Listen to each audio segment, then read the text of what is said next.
get this show on the road.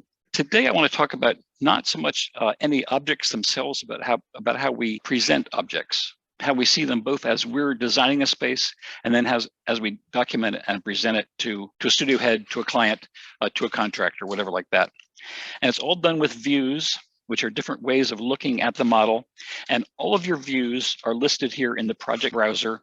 Floor plans, ceilings, these are the default ones.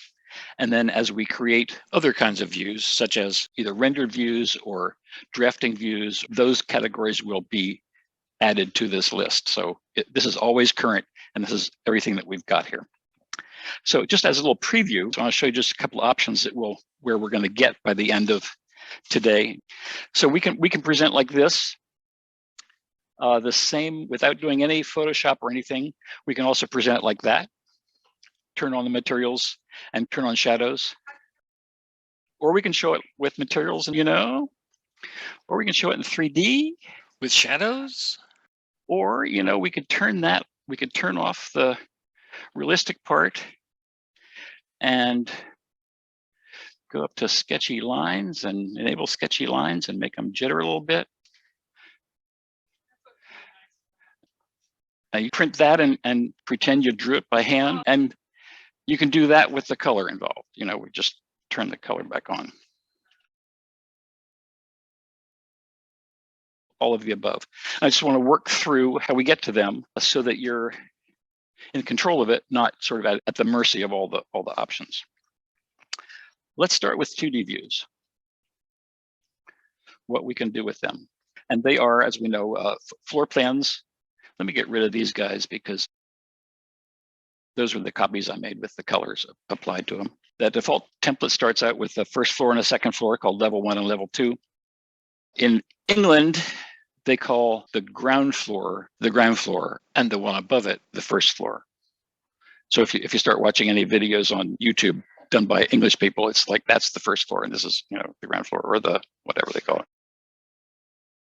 It sets up a ceiling plan for each of those levels, and we don't have anything yet defined in this model up in level 2. By the time you used this tool once, Revit will have created a 3D view.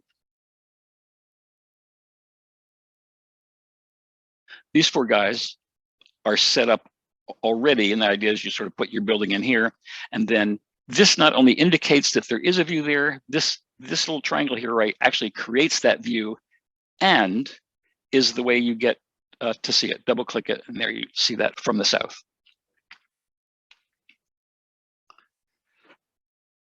To create an interior elevation of, let's say, of this wall, let's say of this kitchen wall right here. I think we did this already, but let's do it again. All these views are created here under the View tab. And if we create an elevation, in this group, we'll never really use a framing elevation at all. That's for seeing just the structural parts of something. An elevation will come in, and as you move it around, it'll figure out which wall it's closest to. Let's go to this wall. So if we select it, since my placement point was back here, that actually put the view I'm going to look at right there. Let's turn these off and just see these all in real time. It came with the east, north, south, and west elevations. If I click on this 1A, which it just made, see A, then we can see that what we're looking at is from here to here along this wall right there. We can change the scope of what that view sees either by dragging its line down to here and then sliding it out to that wall. So there it goes out that way. And we can change its depth. Right now, it sees just this far. It doesn't see these windows outside through the opening. But if we drag this down to here, then those will show up. It's sort of like, instead of cropping side to side, we're cropping front to back. You can also change the extents of the view vertically as well as horizontally just by manipulating the borders of the view itself. Opening up the view to see we've got a door over here and a door over at the other end as well. Actually, this door is that one. These work much like a section view, where you can see that this view is cutting through both doors, so we actually see that door in section. If I dragged it back to there, then it would be cutting through those two walls, and I would not see the doors. So you can just decide how much or how little of the project you want to show in each of these views. This is called the clipping line of that view. And if I move it farther up, then it only sees this far and doesn't see that wall.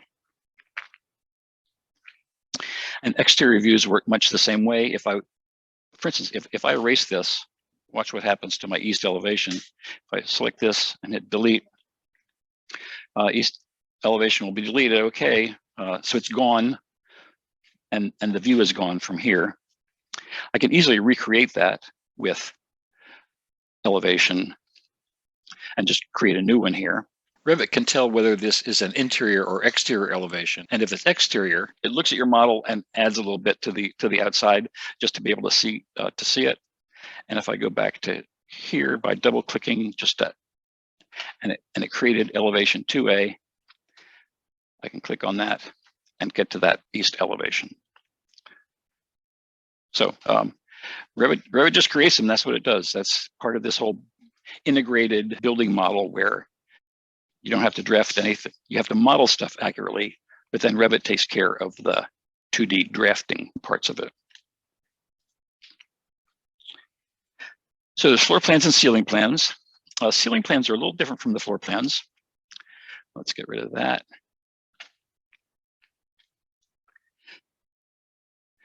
WT.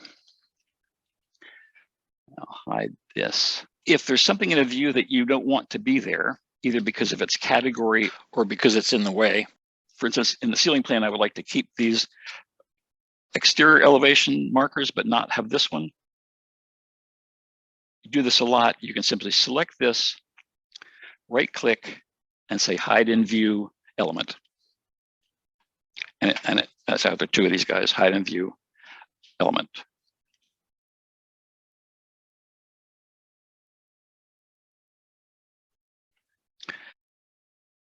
So hide in view category would have turned them all off, but hide in view element just hides that one thing. It's not erased. It didn't take anything with it. It just in itself is turned off. If you want anything you've hidden to come back on in that view, down here at the bottom is this little light bulb, little tiny blue light bulb, I guess, which says reveal hidden elements. And when you select that, we go into this red bordered backstage, if you like, where this guy or these two guys actually are stored right now out of sight. If we select them, control click to select something else, control click, select them, right click, unhide in view these elements. Then they'll be dimmed out here. We come down either to click here to change it or up here to change it, either one, it's the same thing. And we come back into our original view and there it is restored back again. So you can use that either in a permanent view that you're gonna put on a title sheet or just for something you're messing with and you just don't wanna see the ceilings, for instance, turn them off. Floor plans, ceiling plans.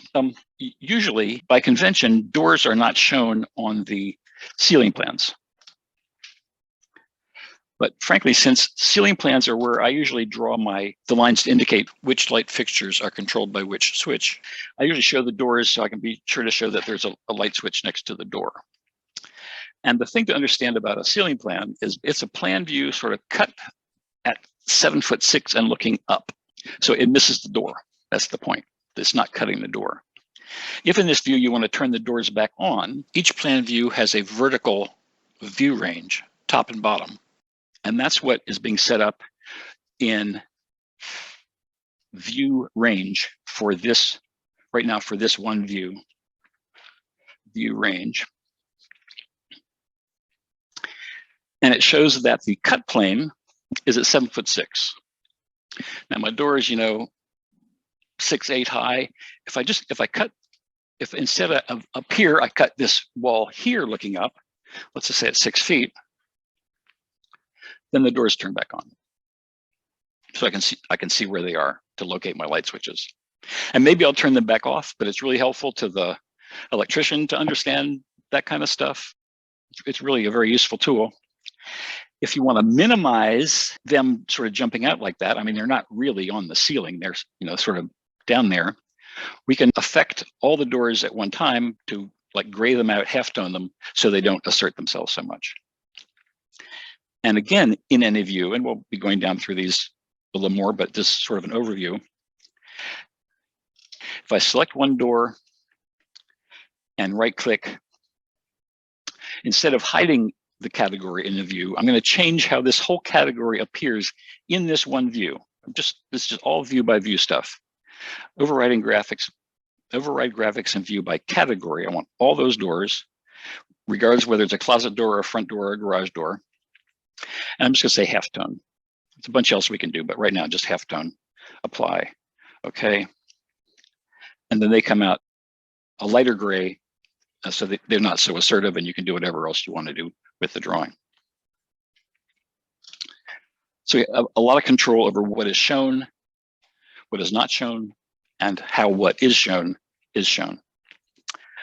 Let's turn that off for right now. Another kind of view is called a callout, and that would be where, let's say that this is my bathroom right here. It's sort of a random apartment.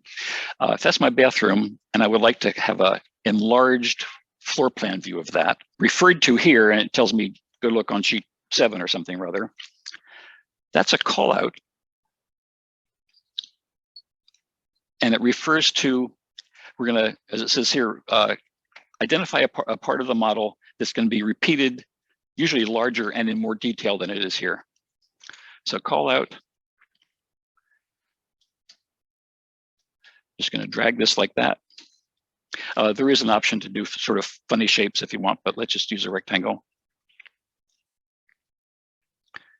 And we don't have a number for that yet, but you can see up here, and it's going to create a plan view. What's been created just by doing that is a level 1 callout 1, and that is here. And this not only created that view, but will take me there. So it's a control. So I'm going to just double click there, and in I come to my bathroom plan, and I can change that from ½ inch, from 1/4 inch, which is what the other one was, to ½ inch equals a foot. And maybe turn the floor off here. Hide in view category. Don't need to see the floor while I'm doing that. Put some dimensions on. Tab. 5'4", whatever that happens to be. And then this goes on a sheet next to the other one. And we will see here's the what's called the calling plan, which is the whole floor plan, and then the call out itself on that or another sheet. So you don't have to provide all the detail in your floor plan. I mean, you might even have, conceivably even have all your plumbing fixtures turned off, and this is where you come to see them, how they mesh up and get dimension. And lastly, as long as we're talking about views, 2D views, we have drafting views, which is where you draft 2D details of anything that you don't want to bother dealing with in 3 dimensions. A little section through the front of a counter, just showing what pieces of wood to put in there. But it looks like this. You give it a scale, and it's just a place to draw stuff. Just plain old drafting. There still is drafting. I wanted to put and there we go. So a bullnose on the end of a countertop or something or other. And you notice that then created this first drafting view. As well as adding the drafting view category to the project browser. All of these views, all of them can be renamed to be something useful. For instance, this drafting view, let's say I wanted to come in here and actually make that 9'5", that's a little large. You draw things at their actual scale right here. If I want to call this view, instead of drafting 1, I want to call it counter edge detail. Right click, rename, countertop edge detail. So it occurs over here. It's renamed here, which is very handy instead of just all this level 1 stuff. Countertop edge detail, I know what that is right away, even if I'm looking at something else. And that's its name over here as well. Let's say I want to have a floor plan with my furniture in it, all my furniture, and a floor plan without my furniture. Right now, this is level 1.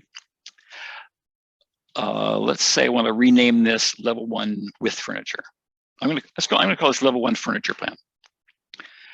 I'm going to rename it to be level 1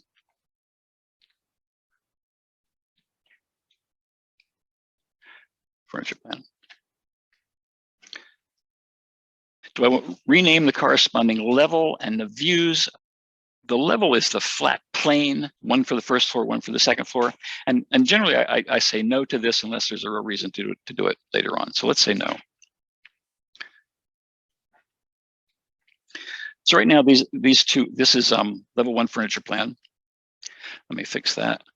I think I can just double click in there or click twice.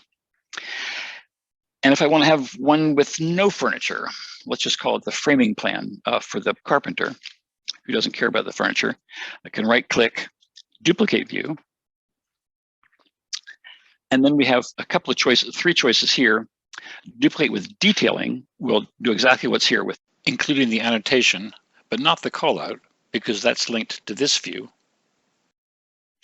Duplicate will just copy the 3D stuff into the view. So let's say duplicate with detailing for now, which would also include dimensions if they were here. And let's call this one level 1 framing plan.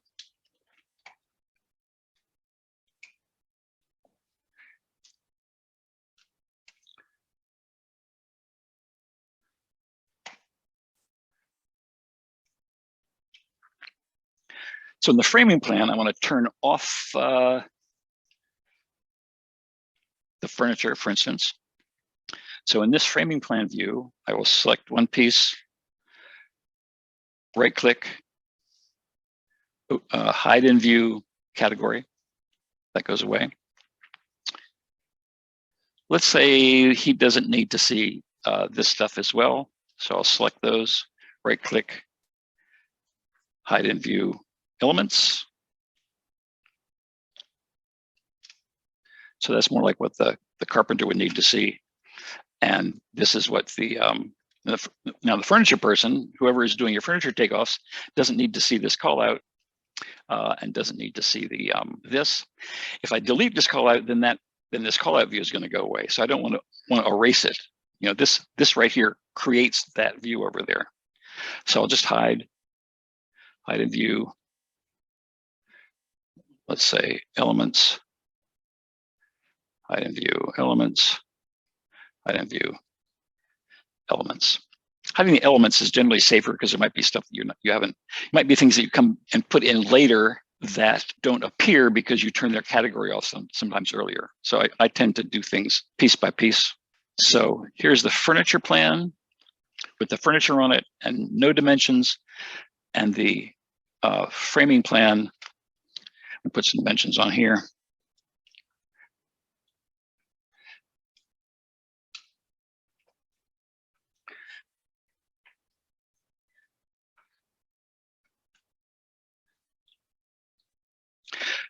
WT tiled my windows, ZA zooms all. So here's this one for the carpenter and this one for the furniture specifier. We have a lot of the same abilities with 3-dimensional views. Those are all here under this 3-dimensional, this little house up here. One is, let me get rid of the one that was there because that default template doesn't come with a 3D view just to start with, but you can readily create one just by clicking here or here. And when you turn that on, it shows everything in the model. Here are our 2 levels. This is the level that I didn't want to rename.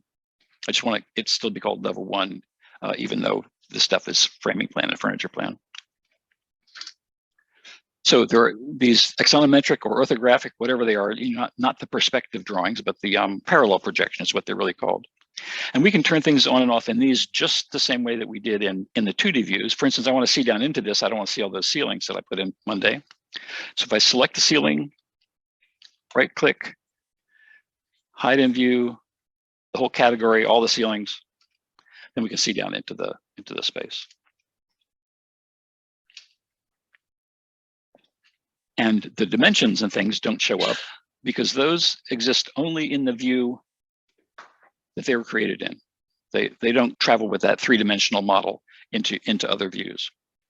In addition to axonometric views, we can do camera views, perspective views, where you locate a camera and then a direction that you're looking in. And you can drag the corners of these to include more or less what you want.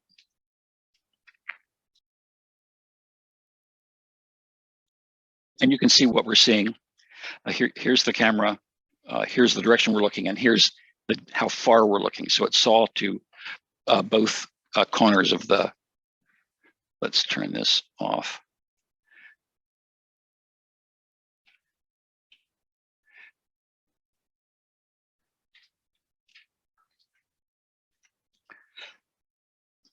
Where did that camera go? If you want to see where that camera was and what its limits are, in a plan view, select the plan view, and then if you right-click the view, it will say Show Camera. That's the name of that. That's this one that we just created. Show Camera, and then that comes back, and you can see that we can see all the way back to those corners of the building. If we drag it this way, The corners disappear. we're just only looking that far. And the use for that is if you're working on a project that's in the campus, for instance, and you've got your building and then there's the other campus buildings, every time you create a perspective, you don't want to see all the way down to the Health Sciences Center. You just want to see like halfway down this building. So you can control that depth as well. In a perspective view like this, where you'd like to disable that clipping plane without having to go back to a floor plan view and adjust the camera. In this view, where we have that clipping plane going on, we can choose not to have the far clipping be active. So instead of that line doing something, we're saying make it not do anything. And then those appear, essentially we're seeing all the way to Indiana at this point, whatever's there. This happens a bunch on interior perspectives. It seems like when it knows that it's inside, it has sort of a shorter throw, and sometimes the far corner of a room will just disappear into whiteness, and then you turn off far clip active, and you can see all the way to the end of the room, or control it more. And where that'll show up, we go here, right click, show camera. So it's there, but it's showing there's no clipping line to be dragged. There's just a camera and an angle. Note that with far clip active, you can explicitly set the distance from the camera point to the clipping plane. If you want to adjust this view by messing with the camera and the angle, we can just drag this around and that view will update until it's what you want. Or you can drag the direction that it's looking to see what you want. So again, it's like, I keep coming back to the idea that it's like we have lots of different cameras aimed at this model for the different views. And here's very specifically, an actual camera that we can do that with. And as soon as the camera changes, the view changes because it's all live and active at the same time. I'm going to skip over the text views. The most common kind of those is a schedule. For instance, room or door or casework schedules. This is all one big database we're seeing here, and Revit can show us that database in a tabular text form as well. Well, I've moved on to page 2 to go into some of these in more detail. And probably the most important thing about a floor plan view or an elevation is its scale. And we can just change that from a drop down. We scroll up to, so 1/4 inch equals a foot. It doesn't look as though anything changed, but once we end up putting it on a sheet, it'll be twice as big as it was before. We went through all that stuff with AutoCAD and text sizes and stuff. It's just a mess. And and none of it happens in Revit. So it saves me weeks of work a year, I would say, just to have this like that.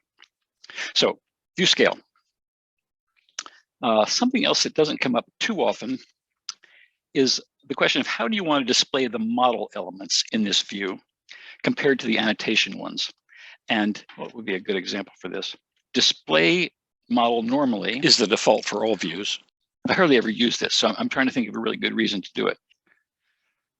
So with these, if I just want to call attention to where my elevations are, if I pick normal and halftone, then the 3D parts drop back, become de-emphasized, while the annotation press forward. That might be for as you're indicating things that be demolished or general notes about something.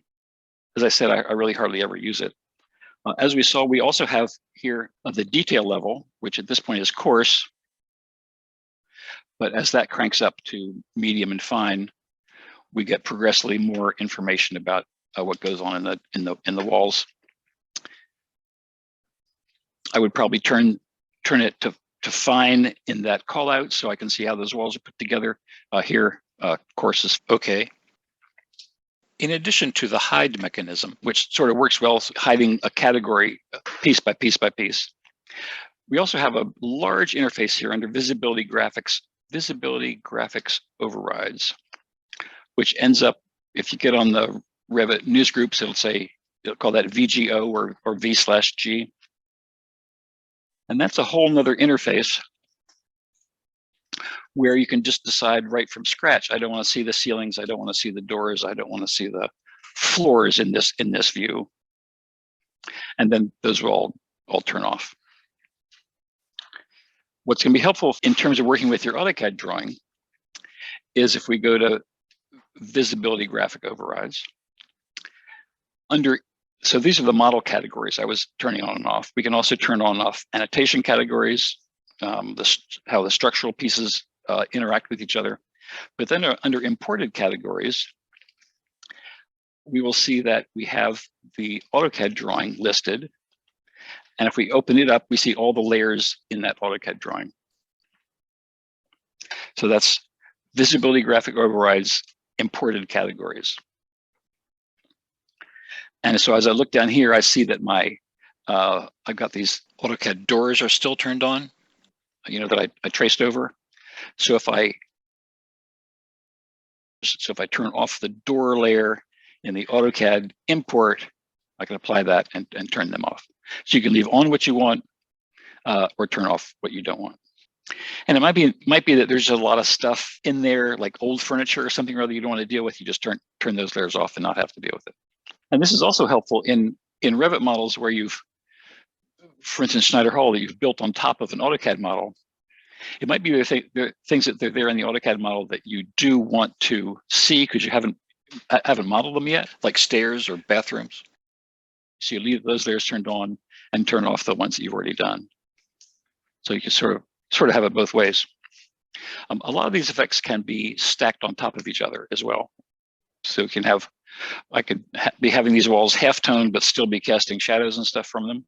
What we have here on the 2D plan views, we have a graphic display options, and that's another window that pops up. And we can turn hidden line. There are basically 5 or 6 different kinds of these, where wireframe is things are transparent. That's where I was before. And so we're sort of seeing the AutoCAD model coming through here, the AutoCAD drawing.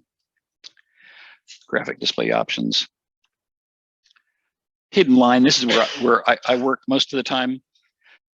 I'm not concerned with materials while I'm doing my floor framing layouts, and having all the extra colors slows it down, frankly.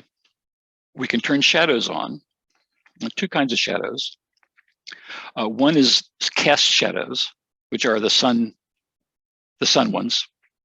And obviously the sun will never shine like this into the building, but it gives a sense of the 3-dimensionality of things. Sometimes these end up looking almost like that's the wall itself, and it's not, it's the shadow. So we can play with the strength of these things. If we go down to lighting, we can change the angle, but we can also just make the shadows have less density, just so they pop out and you can still see everything that was in there. It's a nice look. If I want to change the direction of the sun here, this is fairly critical. Graphic display options, lighting, in-session lighting. Let me uncheck that first. Okay. Yeah, I usually uncheck the relative to view one, because that's gonna, it's easier for me to think, okay, this is north up here, and I want the sun down 90 degrees, another 45 for 135, and shine it right in there.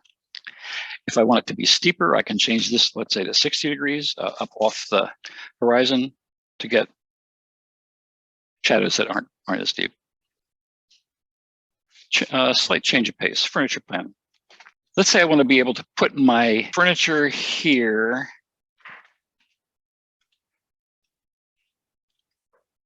And I want to line some ceiling lights up to work with these sofas. The ceiling plan is where I place light fixtures. But where do those pesky sofas get to?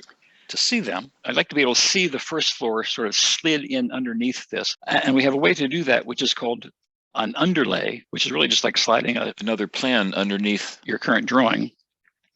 Instead of none, I'll say just slide my level 1 in there and be looking down at the furniture.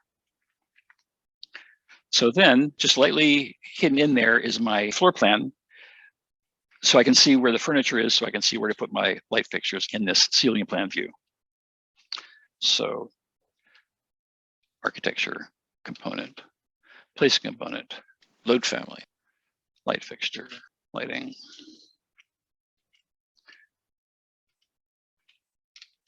Ugly fixture, but here it is off to the side of my sofas. That's kind of confusing to give to the lighting guy. So when I'm done with that, I can go back and say my underlay wants to be none.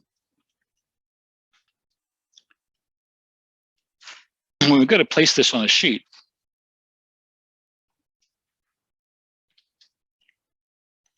I'm just going to use this big 30 by 42 one because it's already here in the drawing. And pull my framing plan onto the sheet. The view it puts up is big. It basically takes everything, even going all the way out to the elevation marks, and says, okay, that's what you want. That's what we're going to put in there. I don't need that. I don't need to go that far. I don't want those to show up on this sheet. Those lines are the edges of the crop region. By default, they don't show up when you place things on a sheet. But we pick the view. We can control. Right now, I need to be able to see the crop region borders to be able to edit them. So I'll say make that visible. And now I can click it, double click, click something or other, and drag these in to a useful place. And it's sort of similar to AutoCAD, except in AutoCAD, you place the window on the sheet with MView, and then Revit fills the hole in. Here, you drag the whole view over and adjust the edges. Oh, I need to click on the sheet to be able to treat the viewport as an object on the sheet. Okay, so a couple things. I like looking at this view here, but I don't want to see that border around it. So at this point, I can come back, select it, and I want to keep the view cropped so I don't see the elevation markers, but I don't want to see the border, so I uncheck crop region visible. To adjust the view title, click inside the view, then the button comes up here on the end, and you can drag that back down to somewhere useful.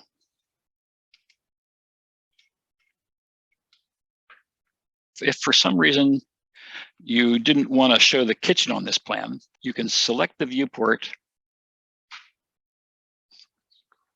crop region visible. Let's see about a furniture plan.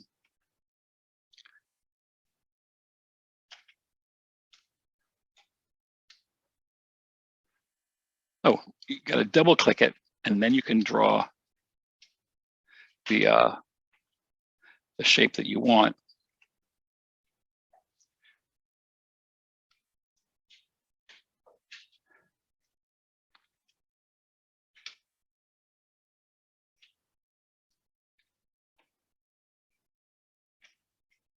Let's say we want to adjust. I don't know why you want to do this, but you can.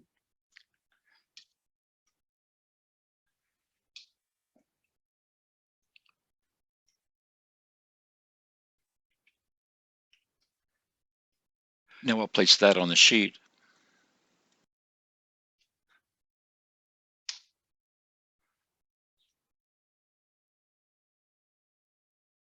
Anyway, so you mess with those and turn things off, but you can crop those.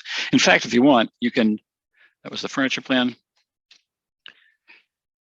If you want to have a pentagonal one, you can't apparently have anything with arcs or circles in it.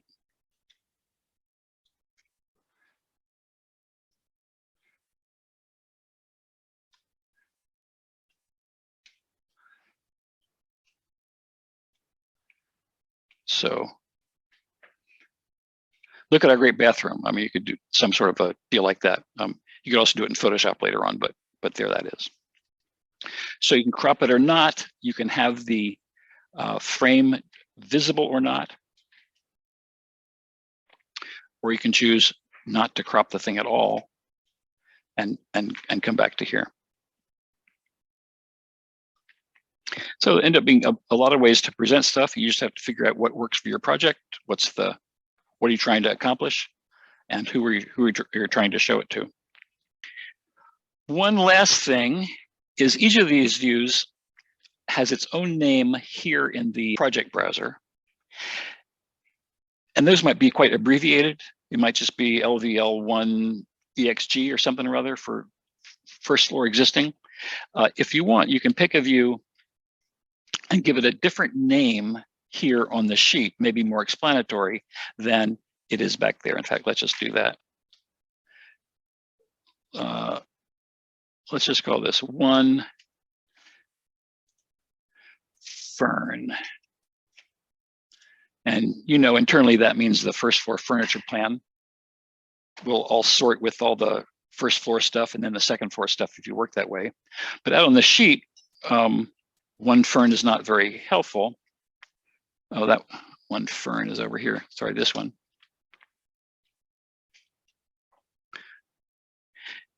Each layer can have a different name on the sheet than a title on the sheet than its actual name. So we pick that. We can say title on sheet is first floor furniture plan. Easier for the contractors, easier for the client, easy for everybody to know what's going on. Which, after all, is the point of a set of drawings. And there are a couple of others that we don't really need to get to. Once you've cropped a view, nothing is going to show up outside it.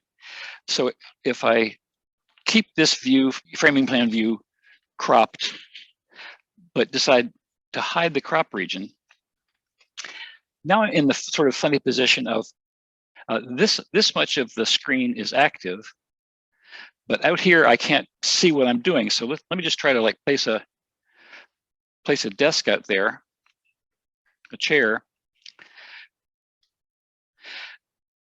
and it looks like I've placed it. I clicked, but it says none of the created, down here at the bottom, created elements are visible in the floor plan because of any number of reasons. In this case, because the crop region was smaller, was inside of where that object was. And you might be drawing a line, and you draw it, and only part of it appears. Same issue, the rest of it is outside that cropping region.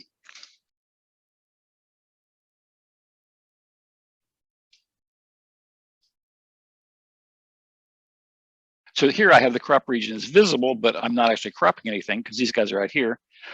And we could have the reverse or any combination of those for different views.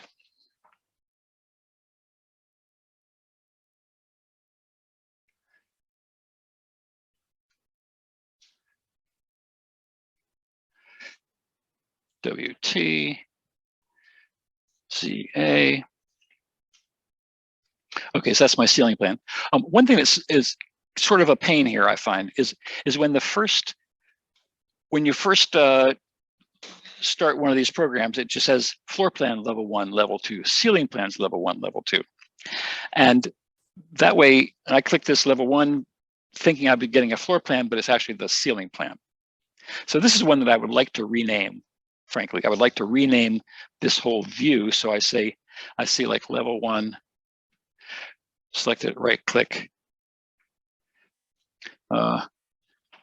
ceiling.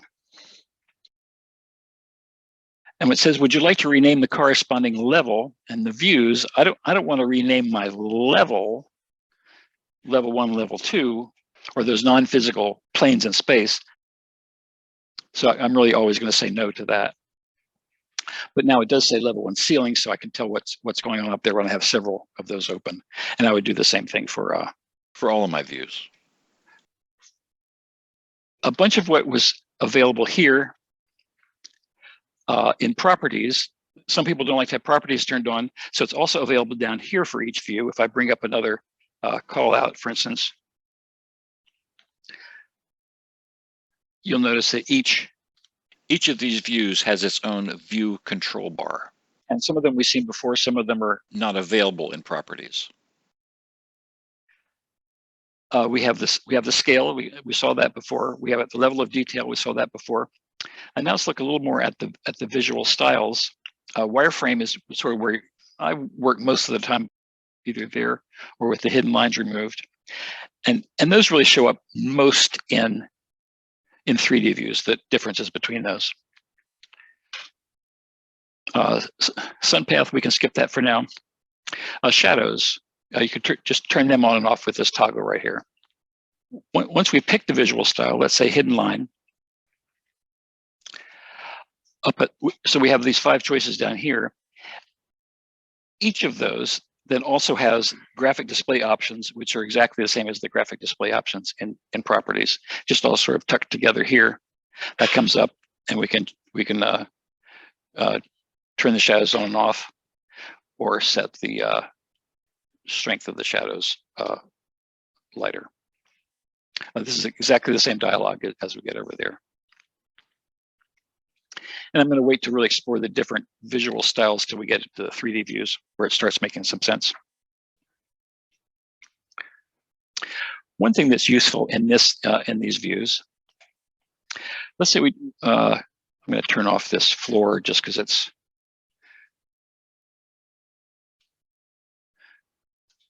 makes it busy, is if you want to deal with just one object or set of objects separate from everything else in the drawing, you just want to look at it all by itself. You can select it, and then down in here we have with the eyeglasses, the little eyeglass icons, lets you decide if you want to isolate. Means show only that category on the screen, turn everything else off. Hide categories, we know. Isolate element is interesting. If I just want to look at this one thing, this one sofa, this one door, I can click that. Oh, I thought I was in this window, but I came over here to do it, and these controls affect that window. So I'm going to click that and say, forget it, and come over here, select the door. I can't tell you how many hundreds of times I've done that in my life, and isolate this one element. And then I see just that door, whatever I have to do with it, swing it, move it, something like that. I can't move it this way because it's hosted by the wall that's going there. But this is helpful if you've got a piece of custom furniture or something other that's just modeled right here. You can zoom in, see it, and nothing else, and do whatever you need to do. And then to get out of there, you go back, not over there, over here. Go back to the eyeglasses, which are now like shades, and reset, temporary, hide, or isolate. So regular right-click, hide in viewed element or category, like really turns them off for a while. This one is a temporary one, just to do something or other, and then get back into the rest of the model. Temporary view properties. I've never used this, so I don't know what it does. I think people who work on like really big projects and have lots of different versions of, like 9 different versions of a floor plan showing different things at different times in the project use that, but I don't. This is an interesting one, constraints. We haven't done with constraints yet, but let me go back to my furniture plan.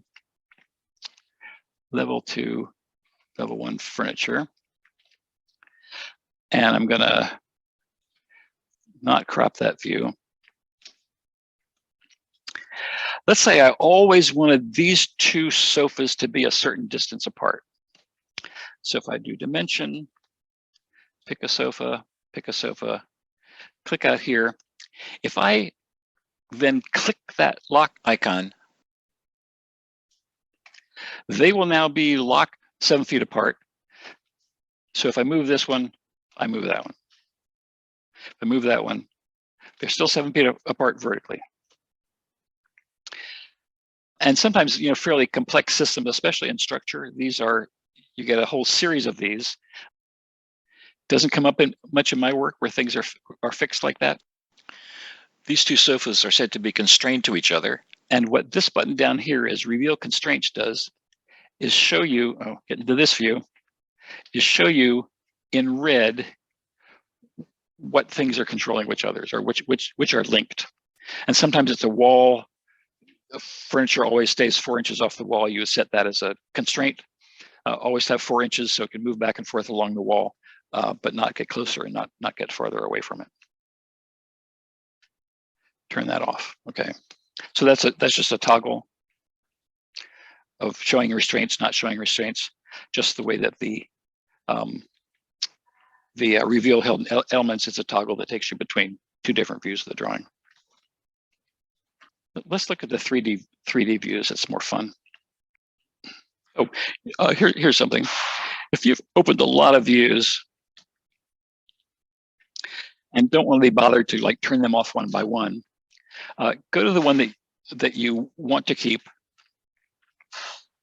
Actually, I'll go to this one. When you want to keep, and then up here, this little icon with the little rectangles and the X will be to turn all of these, all the rest of them off. Just a quicker way to get to that. Orthographic views like this also have a scale indicated down here at the bottom. So nothing showed here, but when we get it onto the sheet, it'll be twice as big. These also have, like all the rest of these, these have a detail level. Let's see if these make a difference with this. I'll change the detail level from fine to coarse, and like the window mullions turn off. Just however those were defined. I think like the handles of the doors disappear. It takes longer to put that stuff up on the screen, especially with slower computers, than maybe you would like. So I'll put that to fine. And then here's where the visual styles really start to become useful. In Wireframe, we see the whole thing rotate around and get a good sense of the 3-dimensionality of that. Really, especially when you rotate, you can get a good sense of how that's working. But we got more. We can do hidden line, which does some things better than Wireframe and some things not quite as well in terms of understanding the whole building. Like I can't tell what's going on in the bathroom from here if there were fixtures in there. So one of the options here, all 5 of these have, on top of them we can superimpose these graphic display options. So for instance, I can make this view be somewhat transparent. And that gives me a much better idea. It sort of gives me the full flavor of the 3D solid walls, as well as being able to see partly through them to understand what's going on in the rest of the building. And I can see the corner of the bathroom and know what's going on in there. Let's look at the other options there. Graphic display options. We can turn the shadows on here. Let's say cast shadows. Maybe I got to turn the lighting on. Cast shadows. I should be able to cast shadows. Oh, maybe with transparency on, I can't cast shadows. That was the problem. As soon as I do that, that turns off, I guess, because they don't want to have to deal with sunlight coming through a semi-transparent wall. I can understand that that might be more than the hardware wants to deal with. But we can look at shadows, turned on and off. So transparent. Oh, here's the ambient shadows. Let's turn off those, but turn on ambient. Sort of this nice gray, sort of getting darker in the corners look, which gives a three-dimensionality without having to put a lot of effort into shading stuff by hand, which you basically never do, or turning the other shadows on. We can use these in combination. We can do those plus the cast shadows. They sort of drown it out. But if I make the cast shadows fainter, then we get both of them going on. So you can play this however you want, whatever your project is. If you want stark black shadows with can't see anything inside them, go ahead, or something like this. What else is available? Let's see about the sketchy lines again.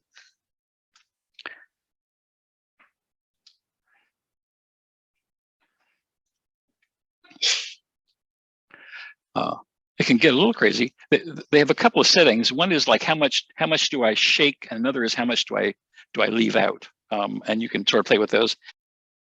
I'm not sure I like the look on the floor, but I kind of like the look on the walls.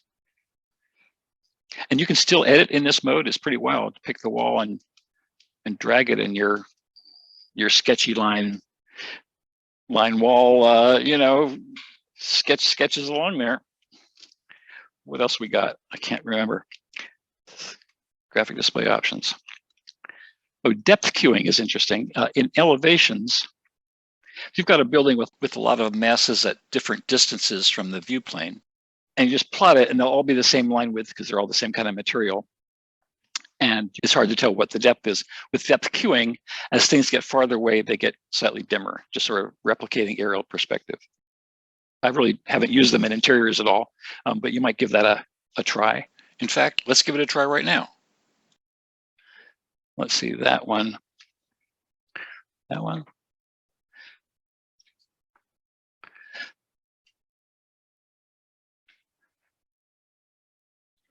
Let's see if we can make these guys dim as they get farther away from that wall. So that was elevation 1A. So here's this graphic display options. Let's turn on depth queuing, show depth, fade to start. Fade. I have no idea what I'm doing. There we go. Okay. Fade. Okay, so that works. So, but you can sort of set a depth until you decide what you want that to look like. So it's sort of got three levels. We got the door itself, the opening itself, the wall I just dragged behind it, and then farther back there are the windows. So sort of a nice look. Available only in elevation and section views, not in a 3D view. Again, the lighting, we can control the direction that the lighting is coming from. And we'll deal with this a lot more when we get to be rendering and just deciding the time of day issues and the color of the light. Background. If you want to slide a background image behind your view,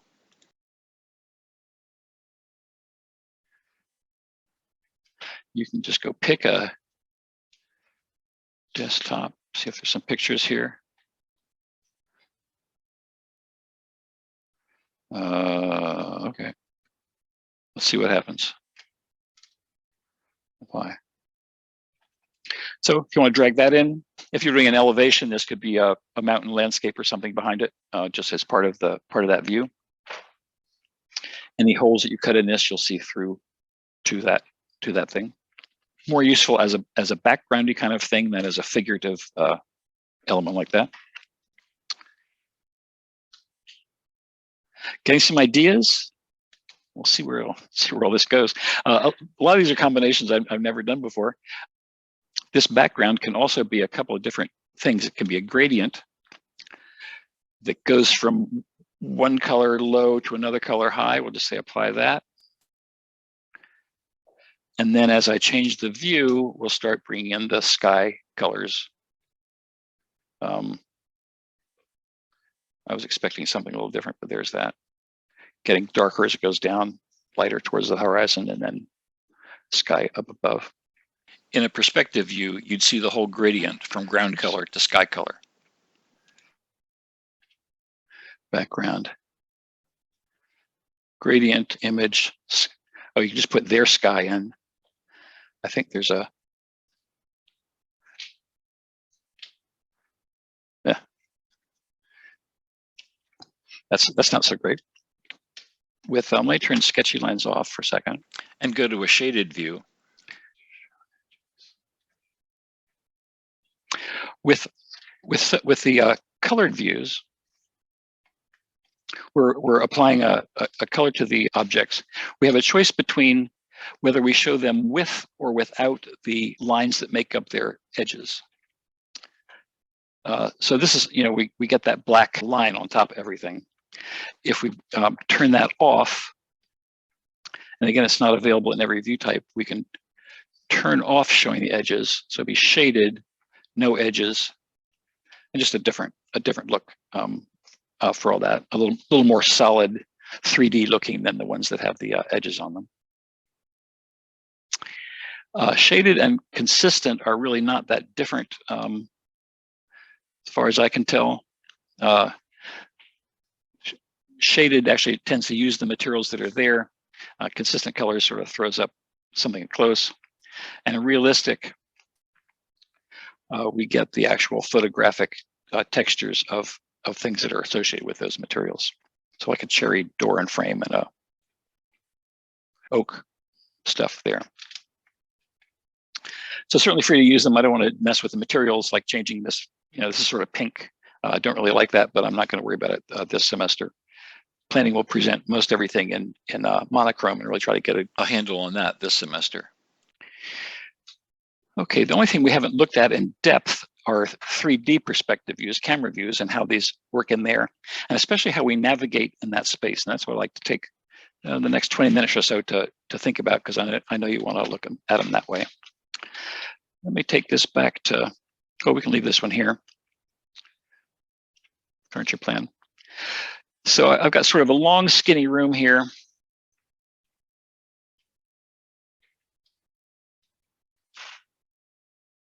And I'm gonna put a camera up in the middle of it, and I guess look in this direction to start with, and then see how we look around in the different directions. Some pretty good tools. So go to View, 3D View, Camera View. And I'll just put it right here in the middle to start with, aiming that way.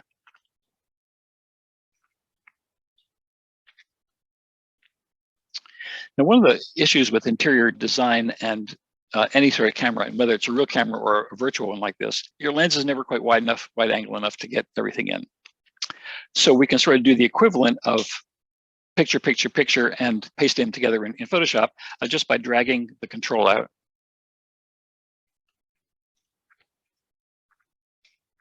Until you get something like that.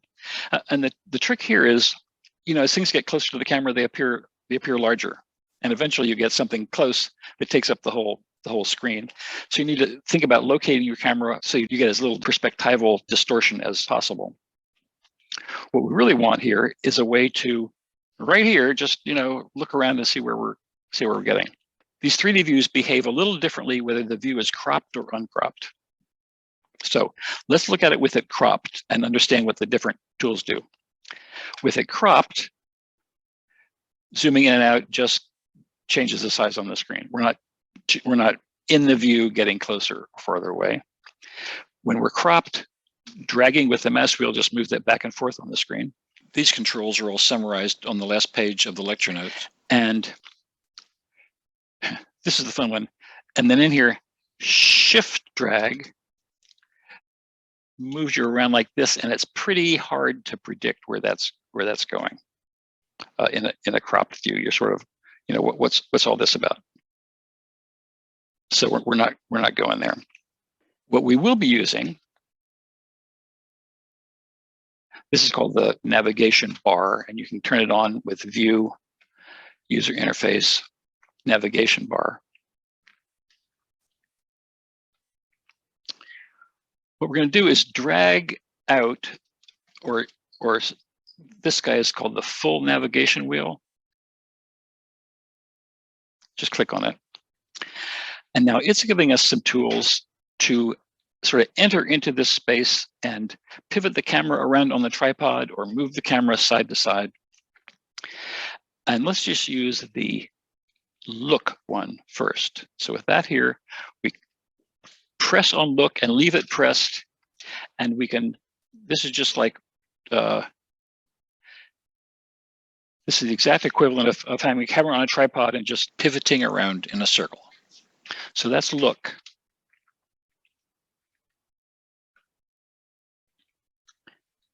Pan is moving the camera side to side.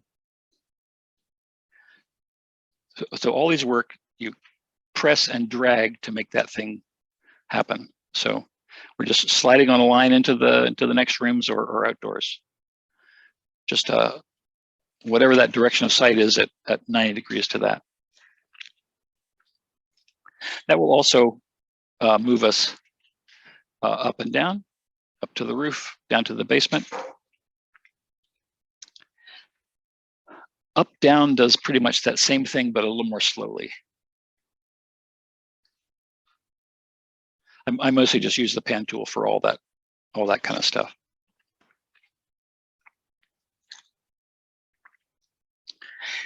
If you get to a point where I didn't like that, I like what I did before, but I don't know how to get back to it, the rewind tool brings up the last couple of 20 views or so that you settled on, and you can go back to get to the one that you want. Walk and zoom are kind of the same. You have to do both of them quite slowly, or else you just keep going really fast. Let's use walk first. Walk. If you then dragging with the left mouse button, if you move it forward, you start moving forward in the space, or backwards when you draw backwards. So this is physically moving the camera through the space. Does it go sideways? Oh, it does go sideways. You get really lost here. That's why that rewind button is really useful. I don't know where I'm going. So, okay, that's not working. Rewind, go back to somewhere I know. Start again. So that's walk. And then zoom, it seems like it moves you and uses the magnify tool. Let's just say zoom is sort of the same thing, but it's slower. Zoom's not doing much for me here. In this model anyway, it's usually much more obvious. Oh, works when I'm getting farther away.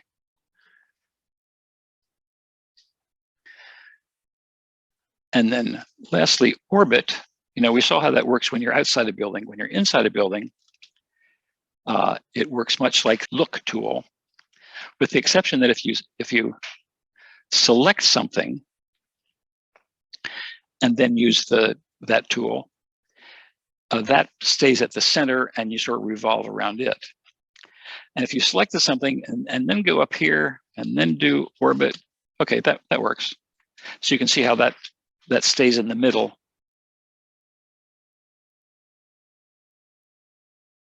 And that's sort of our pivot point for the view.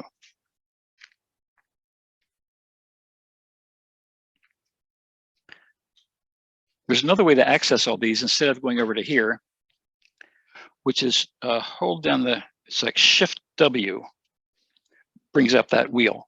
And these same tools are available here they work just the same. I think what's cool about this is we can be taking this view into realistic and display options, turn the sun on.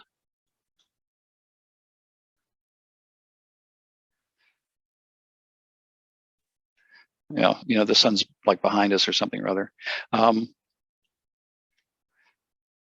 We can sort of stack all these up at the same time. So once I've done this, then I can do Shift W and look around this room, and we get the shaded interior versions of stuff. And this isn't rendering or anything like that, just getting a sense of what your space is like. A couple of options we have here on the properties of a 3D view that's not available down here is we can set our actual camera height, our eye height off the floor. Let's say we want to see what this looks like from a kid's perspective, 3'6". Looking up a little bit. So a kid will be seeing it like that. My son, who's very tall, will be seeing it like this. With him a couple of summers ago when the movie Lincoln came out, and we went to see that together, and everybody was giggling at him in the line to the movie theater because he's this big tall guy with a long face and dark hair. It's pretty funny. Anyway, crop view is not checked. Let's just see that. I wrote some things down. Let's see if they still apply. This is more like a way to experience it.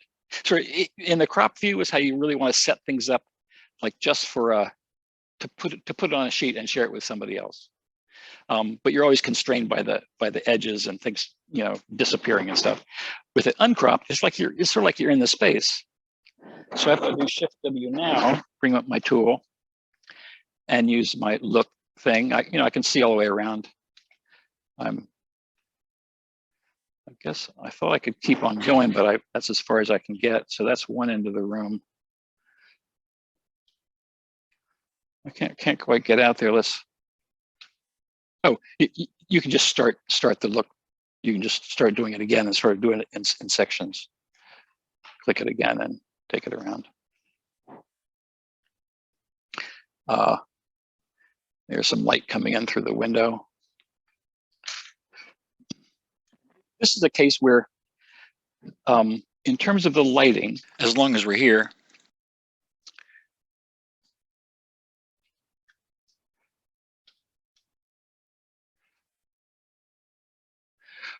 when lighting is set relative to the view, it's just like always coming over this shoulder all the time. So if you turn around, it can appear and disappear. If you uncheck that, the position of the sun remains the same with regard to the model. Like the light stays put on the floor to get a sense of what that's, if the sun were there, that's how it's going to illuminate the room. It's not shifting. It's not staying over our shoulder. It's like there all the time, and we're rotating the model. No, it and the model are rotating together, and our view is changing.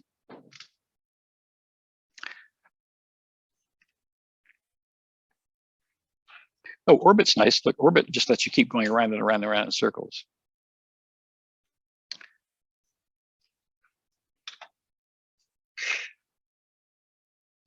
Okay, so I've got this. I'm gonna crop this view. I decide this is what I want to put on my sheet. What I want to do with this view now is, instead of, it's perfect. I like it like just the way it is. The floors, everything, the lighting. I don't want to mess this view up. I want to save this as a view for to go on my sheet, not get in there accidentally and mess it up. And I think, if I turn crop region visible on, then I can select the view. And down here, there's a little house with a lock on it. It's a little 3D house with a lock. And that means save this view perspective just the way it is. I'm going to click that and say lock it. And now you can see that there's a little lock button on there. So when I go to stick this on a sheet,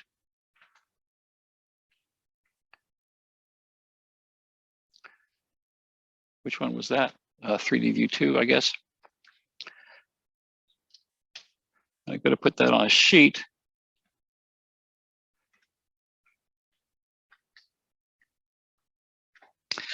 Because it's locked, I don't have to worry about getting in and accidentally moving my camera around and aiming at something different. A very helpful tool. We're not notified over here at all that it's locked, The blue square is say this is placed on a sheet though. Maybe this is not one that I want to be messing around with. If I want to just mess around in 3D, I go to one of these views.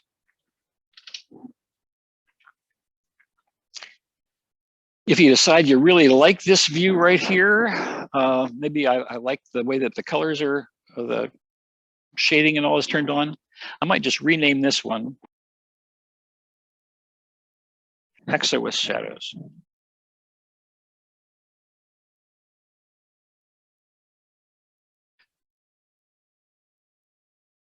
And I can lock that too if I want at this point.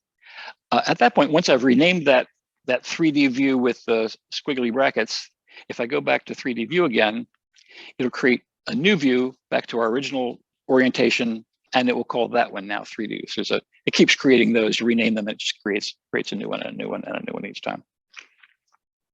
Is one of the options for a camera view is to change its projection mode from perspective to orthographic, or vice versa. It takes a little while, and it ends up just being sort of an elevation view aimed in that direction. More frequently, I think you go the other way. From an axonometric drawing, you want to give a little more visual pizzazz to. You could change that to the perspective mode. It's about all I got in terms of pushing things into your brains today.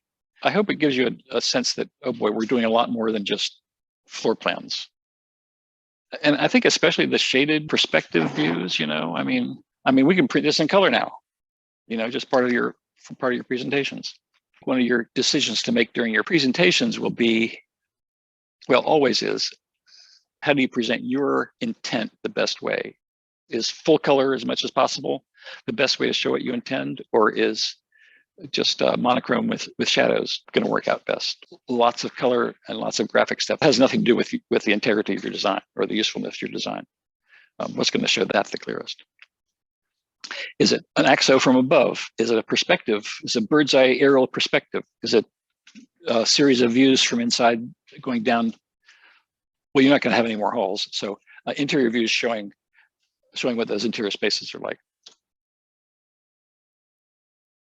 The basic process, it's still another big assignment. It's like 12 points, is to import your AutoCAD plan as described in Monday's video in class and in the lecture notes. It's right there. It's not hard.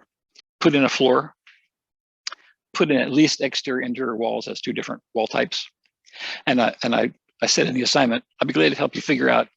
I'm going to do office hours tonight and Thursday, and then over the weekend if we have to. If you've got a wall that's an interior wall that's 8 inches thick, it's sort of worth trying to figure out just what must be inside that wall. So at least interior and exterior walls. And frankly, worst comes to worst, to get pressed for time, just make sure that your interior walls and exterior walls are the same thickness as yours really are. You can use a generic wall, and then it's really easy once you get your actual wall type with the plaster and stuff in it, the same thickness just to replace it, and I'll just replace like that. Just global, 1 second change. Floor, walls, ceilings, doors, and windows. And I think it'll go, the hard work is done, frankly, the measuring and the drafting, and assuming that those are pretty good, it should be fairly straightforward. Put up course content 2 closet doors. One, it's sort of a bifold door that opens and folds out. And the other one is 2 of those that comes out that I don't think are part of the Revit stockpile anymore. Both of those are from older versions of Revit. And when you drag them in or load them, you'll say, do you want to update this to the current version? And you say yes, and off you go.